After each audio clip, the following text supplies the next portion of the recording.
সারা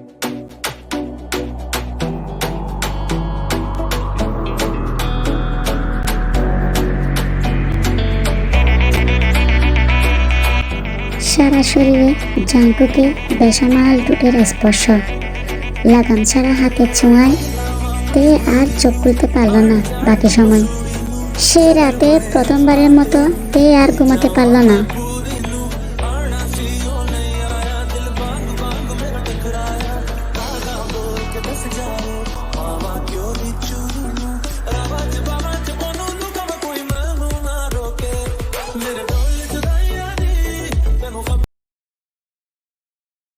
পরের দিন শুক্রবার।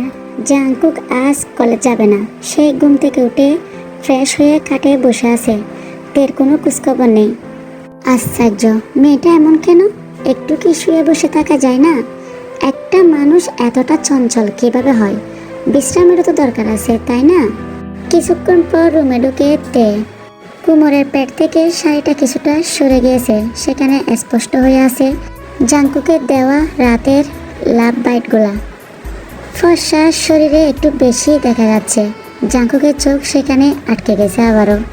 ঠিকঠাক শাড়িটাও পর্যন্ত পরতে পারে না। ঘর থেকে বের হলে পেঁচিয়ে গুছিয়ে মাথায় ঘুমটা টানে বস্তার মতো।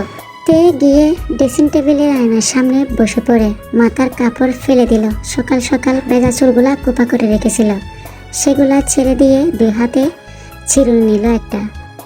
তে, কোথায় ছিল এতক্ষণ? জিমিনের ঘরে। আজ ছুটির দিন, ঘরে যে আমি আছি, তোমার খেয়াল নেই? না মানে আপনি তো ঘুমাচ্ছিলেন, তাই আর কি। তোমার শরীর এখন কেমন লাগছে? খুব বেশি কি খারাপ লাগছে? একটু একটু। আমার মনে হয় জ্বর আসবে। কেমন জানি শরীরটা কাঁপছে। তবুও তো টই টই কমছে না। একটু তো বিশ্রাম নিতে পারো। কথাগুলো বলে পেছন থেকে জড়িয়ে ধরে জাঙ্কুক থেকে শাড়ির আঁচলটা গলা থেকে নামিয়ে নিতে বেসে উঠে লাভ বাইটের দাগগুলা। জাঙ্কুক এক দৃষ্টিতে তাকিয়ে থাকে। আস্তে আস্তে টুট ছোঁয়ায়। জাঙ্কুকের টুটের স্পর্শ পেতে তে সামনে ঘুরে গিয়ে জাঙ্কুকের গলা জড়িয়ে ধরে। করছেন কি? সুরসুরি লাগছে তো আমার, ছেড়ে দিন না। জাঙ্কুকের কেন জানে কথাই যাচ্ছে না। সে তার কাছে ব্যস্ত। দরজা খোলা আছে, যে কোনো সময় কেউ চলে আসতে পারে। প্লিজ ছেড়ে দিন না। তের কোনো কথা পাত্তা না দিয়ে জাঙ্কুক তের কোমর ধরে জোরে চাপ দেয়। কি করছেন কি? বত্তা হয়ে যাচ্ছে আমি। আরো কিছুক্ষণ পর জাঙ্কুক তেকে ছেড়ে দেয়, কপালে চুমুকায়। তুমি একটু রেস্ট করো, আমি বাইরে বের হচ্ছি। তোমার জন্য ব্যথা আর জ্বরের ওষুধ নিয়ে আসি, কেমন? আর কিছু লাগবে? না, কিচ্ছু লাগবে না আর। আচ্ছা যান। তে আর জাঙ্কুকের বিয়ের অনেকটা মাস পেরিয়ে গেছে। এই প্রথম তে অনেক অসুস্থ। শরীরটা আজকাল ভালো যায় না। মাথা ঘোরা, বমি, জ্বর লেগেই থাকে। আজ তার শরীরটা বড্ড খারাপ। কোনো কিছু খেতে পারছে না। বিছানায় শুয়ে আছে মূর্তির মতো। পাশে বসে আছে জাঙ্কুক। কলেজ যাবে না আজ। ওর মাথায় হাত বুলিয়ে দিচ্ছে। মেয়েটা এমন পাগল কেন? ডাক্তারের কাছে কোনো মতে যেতে চাচ্ছে না। অসুখ এভাবে ভালো হবে? শোয়া থেকে হঠাৎ করে দৌড় মারে ওয়াশরুমে তে। গলগলিয়ে বমি করে ফেলে পেটটা চেপে ধরে জাঙ্কুকও পেছন পেছন দৌড়ে যায়। বমি হওয়ার পর একদম নিস্তেজ হয়ে পড়ে তে। থেকে কুলে করে বিছানায় আনে। তে, চলো ডক্টরের কাছে যাই। এখন না, আপনি কলেজ চলে যান না প্লিজ। আমার কিচ্ছু হয় নাই। আমি যাব, বিকেলের দিকে যাব। হ্যাঁ, তোমাকে এই অবস্থায় রেখে আমি কলেজ কিভাবে যাব? কলেজ যাওয়ার দরকার নেই। তুমি এই মুহূর্তে আমার সাথে ডক্টরের কাছে চলো। জাঙ্কুক ডক্টরের কাছে বের হতে তার ইমিডিয়েটলি কল আসে কলেজ থেকে। এমার্জেন্সি হওয়ায় জাঙ্কুককে চলে যেতে হচ্ছে। তের কাছে এসে কপালে গভীরভাবে চুমু খেল। আমি চলে আসবো। হ্যাঁ, বিকেলে তোমাকে ডক্টরের কাছে নিয়ে যাব। ততক্ষণ একটু সুস্থ থাকো, কেমন বউ আমার? জাঙ্কুক নিচে এসে তার মাকে বলল, আম্মু একটু খেয়াল রেখো, কেমন? তে ভীষণ অসুস্থ। তুই যা, আমি আছি, পাগল ছেলে। জাঙ্কুক বের হতে থালায় বেশি করে খাবার নিল জাঙ্কুকের মা। জিন অনেকটাই বুঝতে পারছে তে কেন এতটা অসুস্থ। তেকে জোর করে বিছানা থেকে টেনে তুলল। খাবো না আম্মা, এগুলো নিয়ে যান, আমার ইচ্ছা হচ্ছে না কিছু খেতে। চুপ, বেশি কথা, না খেলে শরীরে জোর পাবে কোথায়? খাওয়ার উপরে কোনো ওষুধ আছে? জিন জোর করে অল্প খাইয়ে দেয় তেকে। চল আমার সাথে ডক্টরের কাছে, আপনার ছেলে এসে নিয়ে যাবে বলছে বিকেলে। তুই আমার সাথে আয়, একটা কথাও না। জামাই কি শাশুড়ির থেকে বেশি হয়ে গেল? আমার সাথে গেলে জাঙ্কুক কিচ্ছু বলবে না। রেডি হ। তেকে চেক আপ করিয়ে কিছুটা টেস্ট করানো হলো। টেস্টের রিপোর্ট অনুযায়ী তে প্রেগনেন্ট। কথাটা শোনার পর থেকে তের শরীরটা অবশ হয়ে এসেছে, বারবার লাগছে, পা দুটো কাঁপছে। পাশে তাকালো জিনের দিকে। জিন কেমন জানি হাসতেছেন। মাথা দোলালেন তেকে শান্ত করতে। তে কেঁদে উঠল, তারপর শাশুড়িকে জড়িয়ে ধরল। জিন পিঠে হাত বুলিয়ে দিতে দিতে বলে, কাঁদে না মা, কাঁদে না, আমি অনেক খুশি হয়েছি। তের ছোট্ট শরীর তখনও থরথর করে কাঁপছে, গলা শুকিয়ে চৌচির হয়ে গেছে, বুকটা খালি হয়ে যাচ্ছে জাঙ্কুকের জন্য। আসার পথে জিন তেদের বাড়ির সবাইকে জানিয়েছেন। দারুণ খুশি সবাই।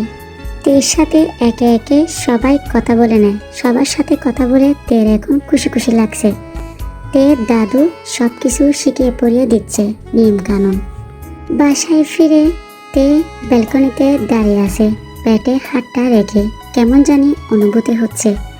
হঠাৎ জিন ফোনটা নিয়ে আসে, জাঙ্কুকের কল। তে রিসিভ করতে, তে জান আমার, এই তে তুমি নাকি? জাঙ্কুক আর কথা শেষ করতে পারছে না, আটকে আসতেছে গলায়। তে বুঝতে পারে, ঠিক শুনেছেন, আমাদের বাবু হবে। কি সুন্দর, কি মিষ্টি মুহূর্ত। জাঙ্কুক বুকে হাতটা চেপে ধরল। তে আমি এক্ষুনি আসতেছি। কিছু লাগবে তোমার? কি চাও বলো, কি নিয়ে আসবো তোমার জন্য? আরে এত অস্থির হবেন না, কিছু লাগবে না এই মুহূর্তে, আপনি আসেন জলদি। বেবি তার পাপাকে মিস করতেছে। পাপা? কথাটা শুনে জাঙ্কুকের বুকটা জড়িয়ে যায়। তাড়াতাড়ি করে বাসায় ফিরে আসে। তে তখন শুয়ে আছে। আসা মাত্রই তেকে ঝাপটে জড়িয়ে ধরে। করছেন কি আপনি? পাগল হয়ে গেছেন? আস্তে। ও আচ্ছা, তুমি ব্যথা পাবে? আচ্ছা এদিকে আসো, আমার বুকে আসো।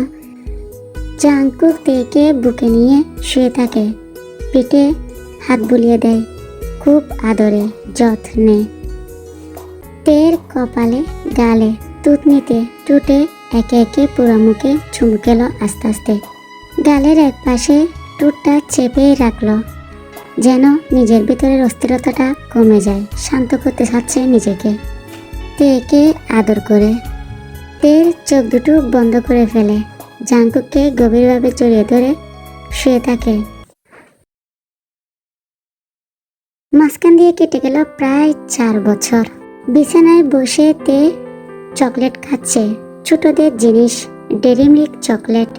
জাঙ্কুক মেয়ের জন্য কিছু আনলে দুটো করে আনে সব। মেয়ের মায়ের স্বভাব ওর জানা আছে। মেয়েটা যে কোথায় আছে তা তে জানে না, মনে হয় তার দাদু জিনের কাছে। ছোট ছোট হাত দিয়ে দরজার পর্দাটা সরিয়ে ভিতরে উকি দিল জীবন্ত পুতুলটা। দেখতে একদম জাঙ্কুকের মতো, যেন যে কেউ বলে দেবে জাঙ্কুকের ফটোকপি। তে দরজার দিকে তাকায়, দেখতে পায় মেয়ে তার দিকে তাকিয়ে আছে রাগী চোখ নিয়ে। তার মা ঠিক আছে, জিনিসটা বুঝতে পেরে হাত পা ছড়িয়ে কাঁদতে কাঁদতে বসে পড়ল ফ্লোরে। মাম্মাম, ওটা আমার, তুমি খেয়েছো কেন? ওটা আমার। এটা আমার, পাজি মেয়ে কোথাকার, তোরটা তুই রাতেই খেয়ে ফেলেছিস। আর কিছু বলতে যাবে তার আগে জাঙ্কুক মেয়ের কান্না শুনে দ্রুত পায়ে মেয়ের দিকে তাড়াতাড়ি দৌড় দেয়। শাওয়ার নিয়ে বের হয়েছে, শরীরটা ভেজা, টাওয়ালটা কোমরে কোনো মতে জড়িয়েছে। তাড়াতাড়ি ভেজা গায়ে মেয়েকে কুলে তুলে নিল। কেঁদো না আম্মু, কেঁদো না, কি হয়েছে বলো, পাপাকে বলো। পাপা, পাপা, মাম্মা, আমার আমার তলে কেছে। মেয়েকে দেখিয়ে চোখ রাঙায় তেকে। এই তুমি কেমন মা বলো তো, নিজের মেয়েকে না দিয়ে নিজে একা একা বসে খাচ্ছ। আপনার মেয়ের জিনিস আমি ছুঁয়েও দেখি না, এগুলো আমার। নিজেরটাই রাতে খেয়ে ফেলছে, এখন মনে নেই, এখন আমারটার জন্য কান্না করতেছে। জাংকুক ধমক দিয়ে ওঠে, কে? জাংকুকের বুক থেকে মেয়েও ধমক দেয়, কে? এই পাজি মেয়ে, একদম আমার নাম ধরে ডাকবি না, মেরে বত্তা বানিয়ে ফেলবো। জাংকুক এ মামের কাণ্ডে হাসবে কি কান্না করবে বুঝতে পারছে না। অনেক কষ্টে হাসি চেপে রাখছে। তাদের মেয়ে আবার বলে, পাপা পাপা, মাম্মামকে কেন বিয়ে করছো তুমি? মাম্মাম না খুবই পচা। এভাবে বল না শোনা, তোমার মাম্মামকে বিয়ে না করলে তোমাকে কিভাবে পেতাম? কাঁদে না, আর কাঁদে না, আমি এতগুলো চকলেট নিয়ে আসবো আমার মামনির জন্য। এই মেয়ে আমাকে বিয়ে করেছে, তাতে তোর কি? তে এমন করো কেন বলো তো? ও তোমার মেয়ে না? না, ও তোমার একার মেয়ে। পেটে ধরলাম আমি, জন্ম দিলাম আমি, গু মুখ পরিষ্কার করলাম, এখন বলছে মাম্মামকে কেন বিয়ে করলো? যাও তুমি ওকে নিয়ে থাকো, আমি চললাম আমার বাপের বাড়ি।